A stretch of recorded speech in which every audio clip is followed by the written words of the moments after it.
Bundan bir 70 yoki 80 yil avval Shom o'lkalarida bo'lgan bir voqea, bo'lib o'tgan voqea. Ana shu Shomdagi bir masjidning imomiga payg'ambarimiz sollallohu alayhi vasallam tushiga kiradi. Tushiga kirib aytadiki, falonchiga borib ayt, u o'sha falonchi jannatda mening hamrohim bo'ladi, do'stim bo'ladi. Rasululloh ismini aytgan boyagi falonchi kishi shu masjid yonidagi kichkinagina bir do'konda savdo qiladigan oddiy odam edi. Bu haligi avf qilish, kechirib qo'yish, aybini yopib qo'yishlik masalasiga taalluqli bir amaliy misol. Imom Rasululloh tushida aytgan boyagi kishini uyini topib bordi, eshigini qoqdi. Haligi odam chiqdi. Birodar dedi, menda sizga Rasulullohdan bir bashorat bor dedi. Shu asrimizda bo'layotgan narsa. Faqat Robbingiz bilan sizni o'rtangizda qanaqa sir bor edi? Shu sirni aytsangiz, men sizga bashorat aytaman. Boyagi kishi imomdan uni sirini fosh qilmaslik va'dasini olib, voqeani aytib berdi. Vallohi bir ayolga uylangan. Oradan 5 oy o'tib tug'adigan bo'lib qoldi. Ya'ni bu ayol menga kelguncha oyog'i toyilib, fahshga yo'l qo'ygan edi. 5 oyda tug'adigan bo'lib qoldi. Mana endi uni sharmandasini chiqarib taloq qilishi mumkin edi.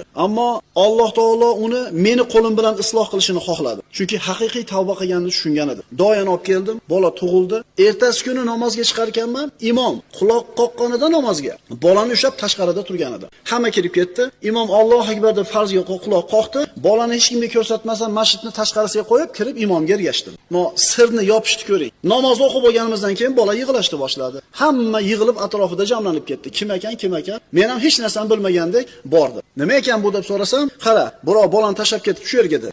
Menga beringlar shuni dedi. Menga beringlar, men boqib olamiz buni. Ko'tarib olib borib, onasini qo'liga topshirdi. Qo'ni-qo'shnilarning oldida boqib olingan bola bo'lib qoldi. Mana shu qilgan ishi uchun, mana shu aybini yopib qo'yganligi uchun, sharmanda qilmasdan avf qilib qo'yganligi uchun Rasululloh tushiga kirib, falonchiga ayt, jannatdagi mening rafiqim bo'ladi. Bu sahoba emas bu, tobiin emas bu. Siz bilan biz yashagan asrdagi oddiy bir odam ishi. Demak, Rasulullohning hamrohi bo'lishlikka sabab bo'lyapti. Bir odamni avf qilib qo'yishlik. Endi o'zimizdan so'raylik-da. Biron marta bir odamni agar biz aytsak, fosh qilsak, sharmanda bo'lib qoladigan bir aybini, sirini bilib turib yopib qo'yganmizmi? Agar bo'lsa, mana shu ishimizdan umid qilaylik. Shoyat Alloh shu tufayli biz gunohlarimizni mag'firat qilsin.